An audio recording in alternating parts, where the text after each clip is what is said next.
Hello students. आज के question paper के कुछ और questions as per the demand आपके सामने मतलब जेई मेन और जेई एडवांस के कुछ क्वेश्चंस की डिमांड की गई है। तो यहाँ पर उनका एक वीडियो सोल्यूशन दे रहा हूँ आपको। आप इसका रेफरेंस ले करके अपना जो भी मिस्टेक्स थी उसको रेक्टिफाई करोगे। पहले ये जेई मेंस के दो क्वेश्चंस हैं 19 और 17। तो पहले हम क्वेश्चन नंबर 19 को अगर डिस्कस कर लें तो क्वेश्चन नंबर 19 काफ़ी सिंपल सा क्वेश्चन है। एक charge particle capital Q rotate कर रहा है in a circle in the uniform magnetic field B. Quantization rule of angular momentum is valid for two different values of the magnetic field. One is B naught and other is 5 B naught. There are two values of the angular momentum L1 and L2, right? And now these are the four options. As per the Bohr's model, angular momentum L is integral multiple of h over 2 pi. It is the integral multiple of h over 2 pi. Now they are talking about the first orbit. So for the first orbit, n will be equals to 1. So as long as we are in the first orbit, angular momentum in the first orbit will be, as per the Bohr's quantization rule, it should be h by 2 pi. So h is constant, 2 is constant, pi is constant. There is no variable. It has nothing to do with magnetic field, and because of that, option C is correct. Question number 17 now, which is from thermal radiation chapter. In the thermal radiation chapter, we all know that the graph of intensity against wavelength is something like this. The intensity versus wavelength graph is something which is like this, and the major wavelength is the wavelength corresponding to which intensity is maximum. So this is given as lambda naught at the temperature of T naught. Notice that in this graph, right side portion has a negative slope di over d lambda. Di over d lambda means slope of graph. So on the right side you have di over d lambda is negative. On the left hand side di over d lambda is positive. Now the temperature has been increased. As per the Wien's law, when the temperature is increased, the peak value is obtained at the lower wavelength. So the graph will be something like this. It is at a new temperature T, and as per the question, di over d lambda is less than 0. Di over d lambda is less than 0 for lambda equals to lambda naught by 2, and this portion of graph is the portion in which di by d lambda is negative. So di over d lambda is less than 0, and it is for lambda equals to lambda naught by 2, which means lambda naught by 2 will be somewhere after the maxima portion, because at the maxima portion di by d lambda is 0, before the maxima portion di by d lambda is positive, and after the maxima portion di by d lambda is negative, which means lambda naught by 2 is after the maxima, or you can say that the maxima is at a wavelength less than lambda by 2, and if maxima is at a wavelength less than lambda naught by 2, we know that temperature should be more than twice of T naught as per the Wien's displacement law, which says that lambda m and temperature product is a constant value B. So option C is correct now. Now comes to JEE Advanced paper. JEE Advanced paper, question number 3. So now it is JEE Advanced, question number 3 first. Right. So this is a block of mass small m having some initial velocity v naught, and the question demands, as per the demand of question, this mass must rise to this point. In the limiting case, we will assume that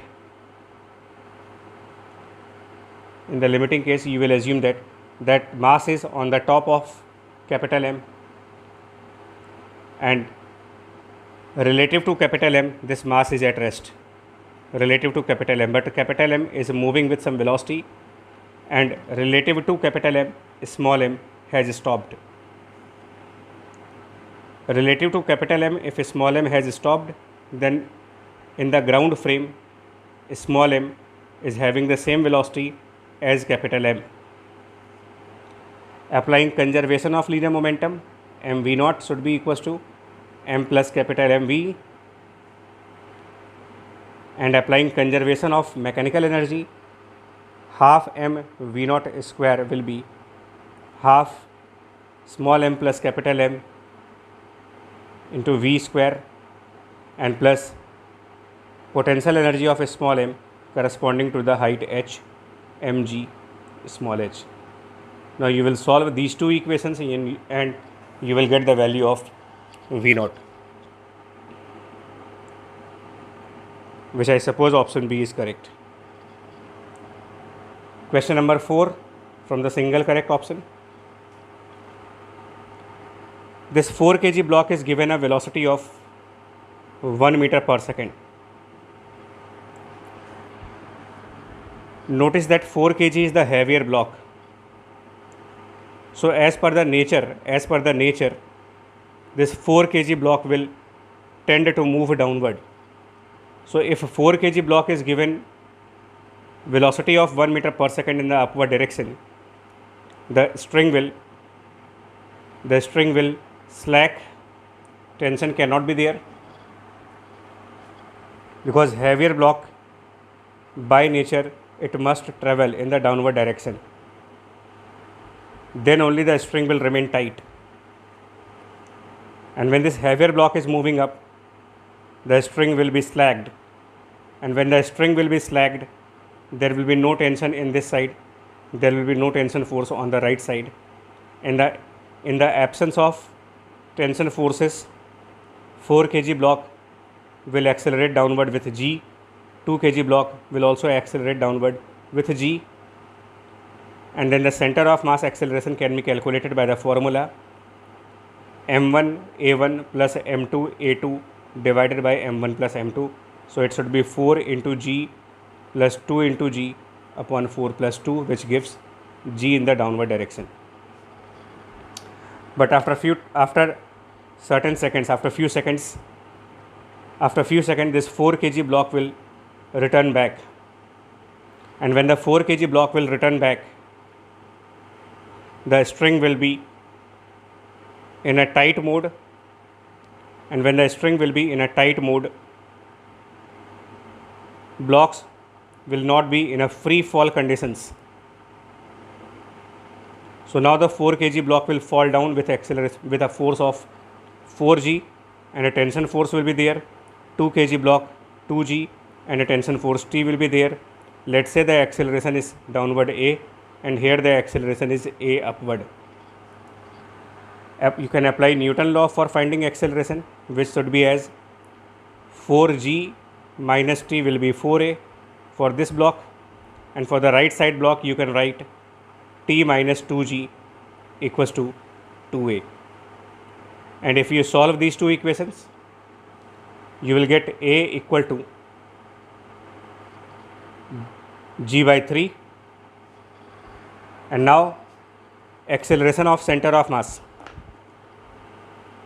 A of center of mass will be again m1 a1, so it should be 4 into a, which is g by 3 in the downward direction, and the other block, which is 2 kg, and acceleration of that 2 kg block is in the upward direction, g by 3. These two vectors are opposite, so you will put a negative sign. Now this is m1 a1 plus m2 a2 divided by m1 plus m2, and this value will be g over 9, and therefore option D is correct. Now multiple correct questions from the JEE Advanced paper. Question number 7. Only one example is sufficient for this question. Consider the example of a pendulum. Consider oscillating pendulum. The pendulum oscillates under two forces only. The one force is mg and the other force is capital T. There are only two forces in the pendulum, T and mg. Only two forces in the pendulum, which are tension in the string and the force of gravity mg. And the pendulum moves with variable speed. So option A, which says that the body cannot move with constant speed. It cannot move with constant speed. The velocity can never be zero. Option B. In the pendulum, velocity becomes zero at the extreme point. So velocity can never be zero is a wrong statement. But we have to choose the wrong statement only because incorrect options choose करने में. So take the example of pendulum and you can say that velocity can be zero. The velocity can never be zero is a false statement, but for us this is a right option. The sum of two forces cannot be zero. They have given that the body is accelerated, and when the body is accelerated, resultant force cannot be zero. So this is a true statement, and we will not select this statement because we have to select incorrect, and option C is a correct statement. The two forces must act in the same line. This is the example where the two forces are not on the same line. So this is a false statement, but for us it is a correct choice. And the body cannot move with constant speed. Right? The body cannot move with constant speed. It is possible that under two forces the body can move with a constant speed. If you take the example of conical pendulum now, take the example of conical pendulum in which the body revolves in a horizontal circle under two forces mg and tension force. So in a conical pendulum there are only two forces T and mg, and the body move with constant speed. So cannot move with constant speed is a wrong option, wrong statement, and that is correct option. Question number 8. In the collision between two objects, the motion of object can change abruptly because of abrupt change मतलब all of sudden change है. Gravity is a very weak force. It is always considered to be non-impulsive, and because of its non-impulsive behavior, momentum cannot change abruptly because of this force. Whereas interaction force, friction force and electromagnetic force, we have seen many examples in which these forces are impulsive in nature. So the correct options is B, C, D. Question number 9. Question number 9. If you focus on the velocity components 15 meter per second, if you resolve this 15 meter per second, so component of the 15 meter per second on this side will come as 12 meter per second, and this side it will come as 9 meter per second. And similarly, if I resolve this velocity component 20, I get 12 on the right hand side and 16 meter per second on the downward side. The component 12 meter per second, which is parallel to this surface, is unchanged. It means there cannot be any impulse along x-axis because the momentum along the x direction is constant. There cannot be any impulse in this direction. So the only impulse will be along y direction. 16 meter per second is the downward velocity, which changes to 9 meter per second in the upward direction. So if you subtract these two values according to the law of vector, the change in the velocity in y direction is 25 meter per second and the mass of object is 2.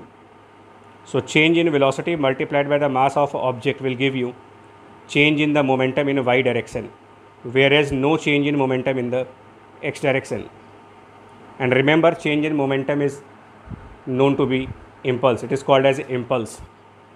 So impulse in the y direction is 50 Newton second. Impulse in the x direction is 0. So option A becomes correct. Since impulse along x direction is 0, it implies there cannot be a force in this direction. There cannot be any impulsive force along x direction. So there cannot be friction force in this direction. So floor must be a smooth surface. It cannot be a rough surface. So option B is incorrect. Option C, if you remember that coefficient of restitution is defined as velocity of separation divided by the velocity of approach. After the collision, particle is separating with velocity 9 meter per second from this surface. So velocity of separation is 9, whereas before collision the particle was approaching to the surface with 16 meter per second. So separation velocity by the approach velocity is called as restitution. So it is 9 by 16. Option C is correct. Option D is incorrect because of the same argument which was given for option A. Right. Now, assertion reason from the same paper, JEE Advanced.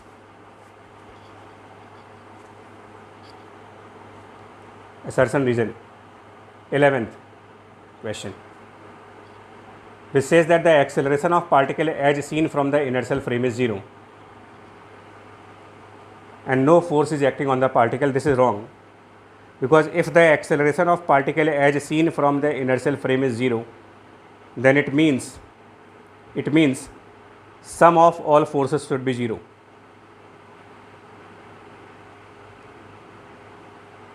Zero acceleration does not mean that there is no force. It is possible that multiple forces are present on the body such that resultant of all forces becomes 0. And therefore statement 1 is correct, but statement 2 is wrong. Statement 1 is correct. Statement 2. Statement 1 does not imply statement 2. The acceleration of a particle as seen from the inertial frame is 0. It implies net force acting on the particle is 0. It does not imply that no force is acting on the particle. Statement number 12.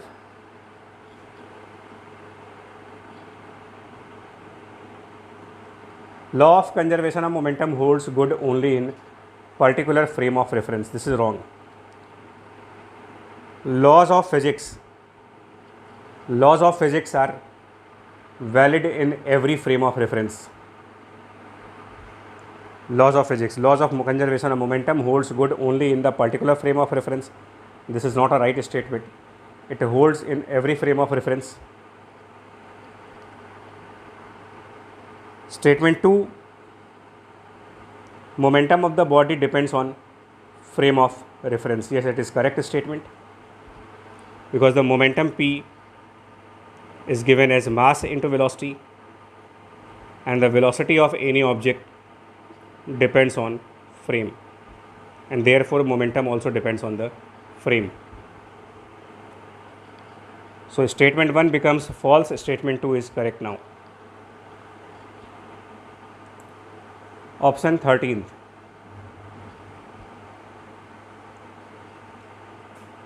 It says that you know the details of initial motion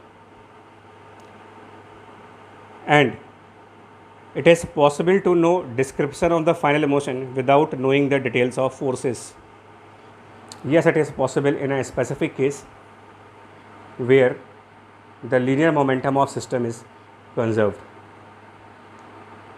In many numericals or in many physical situations, we follow conservation of linear momentum. So if it is a situation of conservation of linear momentum, you can directly find the final velocity without knowing any detail about forces.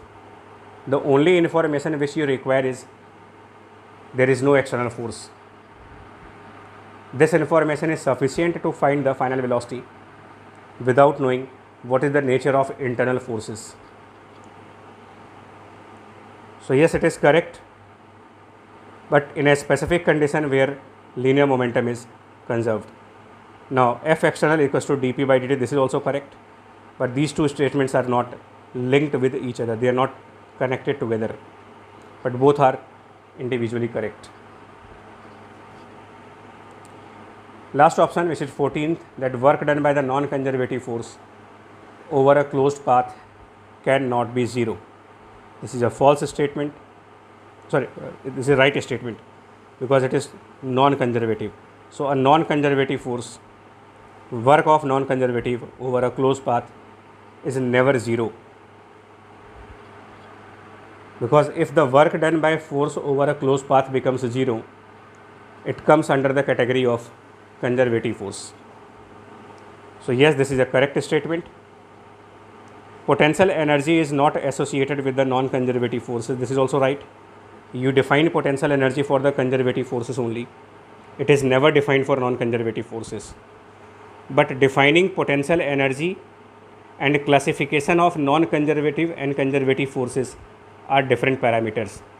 Conservative, non-conservative forces are classified on the basis of work done over a closed path. That is a separate topic, and defining potential energy for the conservative forces is altogether a different thing. So both the statements are correct but not linked with each other in this present situation. So this was the discussion of rank elevated test series 5 paper of JEE Main and JEE Advanced. Remaining questions were discussed in the morning session. Still, if there is any doubt left, you can drop a message to me. I will try to solve that question also. Thank you very much.